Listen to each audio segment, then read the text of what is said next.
avez déjà vu une crinière comme ça, vous? Jesus, le volume! J'adore! Hi! Je suis à Philadelphie! A.K.A. la meilleure ville du monde. Voilà, qu'on se le dise. Je ne suis absolument pas objective. Non. Pour ceux qui sont nouveaux, welcome! Vous faites bien de vous ramener, enfin. Pour ceux qui ne savent pas, j'ai vécu 2 ans ici, les 2 meilleures années de ma vie. J'ai jamais été aussi pauvre, mais j'ai jamais été aussi heureuse. Du coup, je reste ici 1 semaine et c'est ma copine Lily, The Lily. Beauté internationale, l'un des piliers de ma life. Sans elle, je crois que vous m'aurez retrouvé pendu à mon pommeau de douche. J'ai le droit de faire ce commentaire, car ce commentaire n'est pas une blague. Non, non, non, je me calme parce que les gens ils m'envoient des messages, ils me disent mais t'es sûr que ça va, ta. Oui, ça va. Aussi bien que ça peut aller pendant une pandémie, quand l'océan est en feu et l'humain en guerre. Voilà. On fait ce qu'on peut. Non mais en vrai, est-ce que... C'est vrai que c'est peut-être pas le meilleur angle hein, comme ça. Non mais en vrai, est-ce qu'il y a réellement des gens qui vont bien en ce moment? Moi c'est un concept qui est quand même assez lointain. On a eu une discussion hier soir avec ma copine Lily du coup qui a la gentillesse de m'héberger dans ce superbe appartement. Où on a eu une discussion relativement profonde sur le sens de la vie, de notre existence temporaire sur cette terre. On se faisait la réflexion que elle et moi, on a passé la pire année de notre life, ça, no doubt. Et en fait on a mis des mots sur cette situation dans laquelle on se trouve depuis beaucoup trop longtemps, à mon goût, qui était de se dire ah mais quand j'aurai cette chose là, je serai heureuse. Ouais mais en ce moment c'est normal que je me sente pas bien parce qu'il y a ci ça, mais après j'irai mieux. Spoiler alerte, ça ne se passe pas du tout comme ça. Parce que du coup, on est coincé dans cette dynamique qui fait que dans notre cerveau, il manque toujours quelque chose, ce petit quelque chose pour être heureuse. Ouais, j'irai mieux quand on sera plus en confinement. Le confinement se barre, non, je vais pas mieux du tout. Ouais, bah j'irai mieux quand je verrai mon mec. J'ai vu mon mec, ça allait mieux sur le coup. Mais sur le long terme, c'est pas ça quoi. Et j'en parlais à mon mec, je disais purée, c'est imblairable que je puisse pas me contenter de où je suis, de ce que j'ai et être complètement satisfaite. J'attends toujours what's coming next. Et il m'a dit bah cousine, stop waiting. Arrête d'attendre parce que tu te rends pas service du tout. C'est pas des facteurs extérieurs qui vont faire que tu vas te sentir épanouie, c'est within. Mais par contre il est trop marrant le cousin à me dire ça, mais comment on fait? D'un point de vue pratico-pratique, on fait comment? Cet individu ne sait pas s'exprimer de façon concise. Tout cela pour dire que bien qu'elle soit consciente que le bonheur ne devrait pas être conditionnel, elle constate tout de même qu'elle est toujours dans l'expectative. Quel trou de balle.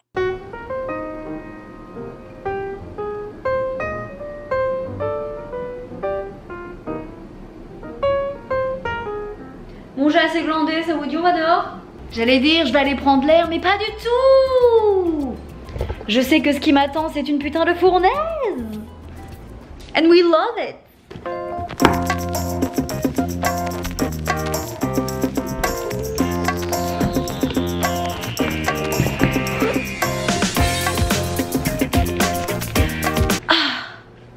Bon, on n'est plus toute jeune hein. Qu'on se le dise hein. Les Doc Martens, ce sont des chaussures, non on se calme, Paul Naref là. Les Doc Martens, je pense que c'est des pompes de sadomasochistes. Vous continuez de les porter mais vous savez que vous allez souffrir le martyre. Et rien n'y fait. Je pense sincèrement que j'ai dû les porter sur 1000 bornes. Je ne les quitte pas, c'est mes chaussures préférées et elles me font un mal de chien. Je me retrouve au mois d'août à porter des chaussettes de ski pour éviter les ampoules. Est-ce que ça m'évite les ampoules? Non, je me retrouve toujours avec les pieds défoncés. Qu'est-ce qu'on ferait pas pour le style?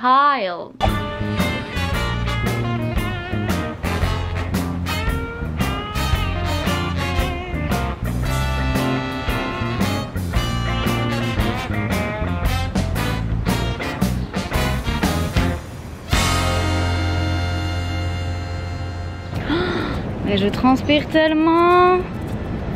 Caniveau dans mon slip. Et oh. Est-ce qu'on peut normaliser la transpiration? Genre qu'on soit clair. Si on transpire plus, c'est qu'on est mort. Non, je suis rentrée là. La prochaine étape, je pense que j'allais fondre. Elle est toujours en train de se plaindre. Yeah. Ce n'est pas faux. Non, bref, vraiment, je pense que je suis mieux là, au frais, le cul à l'air. Que demande le peuple? Sur Instagram, vous m'avez posé des tonnes de questions et j'en ai sélectionné quelques-unes.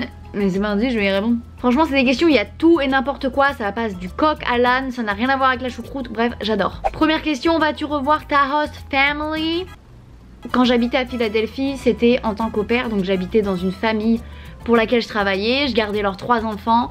Et oui, je les ai revus. J'ai revu les parents et l'aîné. Ils m'ont invité à manger chez eux. Enfin, c'est plutôt moi qui me suis incrustée. J'ai envoyé un email au papa la semaine d'avant. Je lui ai dit, mon chou, top secret, tu n'en parles à personne, mais je suis aux États-Unis, on va organiser une surprise. Et il m'a dit, pas de soucis, j'organise un petit dîner et je dis que j'ai un invité mystère. Et voilà, vraiment un régal de les revoir, les parents comme les enfants. J'ai pas vu les 2 derniers, je les vois ce week-end, mais en tout cas l'aîné qui est d'habitude anti-câlin, anti-contact physique, ce que je comprends complètement parce que je suis de la même team, elle m'a prise dans ses bras quoi. Oui, elle m'a pris, c'est elle qui m'a prise dans ses bras parce qu'elle fait 1m70, je fais 1m50. C'est faux, archi faux. Je fais 1m55 déjà pour commencer. Et voilà, pour terminer aussi. Quel mytho celle-là? Par exemple, à chaque fois qu'on allait chez le médecin, que c'était moi qui l'emmenais, on me demandait toujours qui garde qui. Ensuite, on me demande 3 youtubeuses que tu aimes regarder. En ce moment, c'est pas la folie. D'habitude, YouTube, c'est le média que je consomme le plus. Et vraiment, dernièrement, j'ai pas de... Non, à part Laura Mounzi. Oh là là, cette femme, un cœur. Je l'ai saignée vraiment pendant les 6 mois où j'ai fait la morte là sur YouTube. Je crois que j'ai regardé des centaines et des centaines de ses vidéos. C'est une franco-italienne qui est installée en Californie depuis des années. Hyper paisible, hyper douce, hyper dans la positive attitude, mais dans l'honnêteté aussi et la transparence. J'adore, vraiment. Laura Mounzi, on recommande. En plus, je crois qu'on a le même nombre d'abonnés. Un petit cœur. Donnez-lui de l'amour.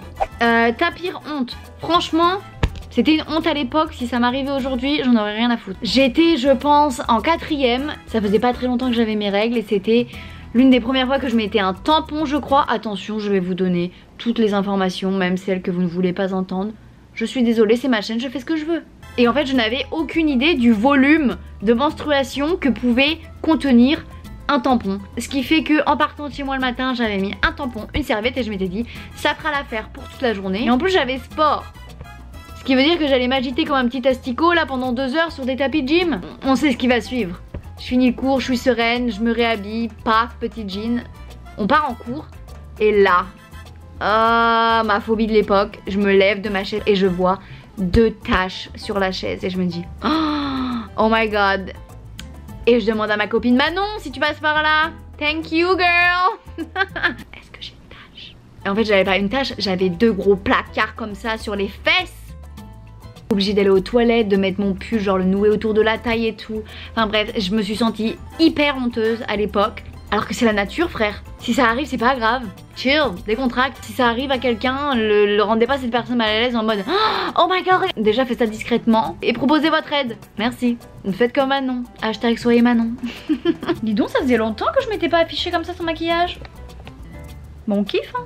Nature peinture. Anyway, quelqu'un qui me demande où as-tu déjà vécu? Je suis originaire de Caen, je suis une Normande pure souche. Mais je me suis barrée pour faire mes études. C'est-à-dire que après avoir fini mon DUT à Caen, je suis partie en licence à La Rochelle.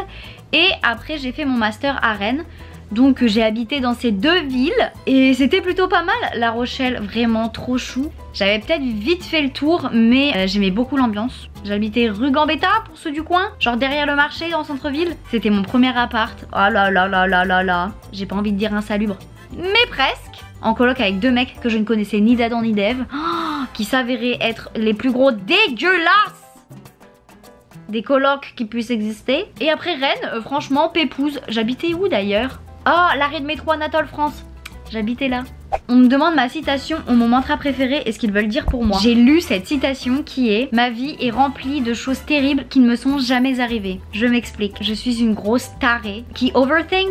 Genre je suis toujours là en train de cogiter, Et en fait j'ai un gros problème. J'envisage toujours le pire. Je ne peux pas me dire ça peut très bien se passer cousine, donc déstresse en fait. Non non non, je veux être préparée à toute éventualité, mais surtout à la pire. Au quotidien à vivre, mais c'est l'enfer. Il y a quelqu'un qui me demande si je me vois faire ma life avec mon mec. Vous croyez vraiment que je serais passée par 10 mois sans se voir, une relation à distance à 6000 km si je croyais que c'était pas le bon. Come on! Ah non, je me verrais pas faire tout ça pour un glandu que j'aime bien, tu vois. Non, non, non. D'ailleurs, je suis sûre qu'un jour il passera sur cette chaîne. Parce que on en parle des fois, il me dit tu veux que on fasse des vidéos ensemble? Et je sais pas, je suis mal à l'aise. C'est hyper dur de ramener une caméra devant des gens qui sont pas de YouTube.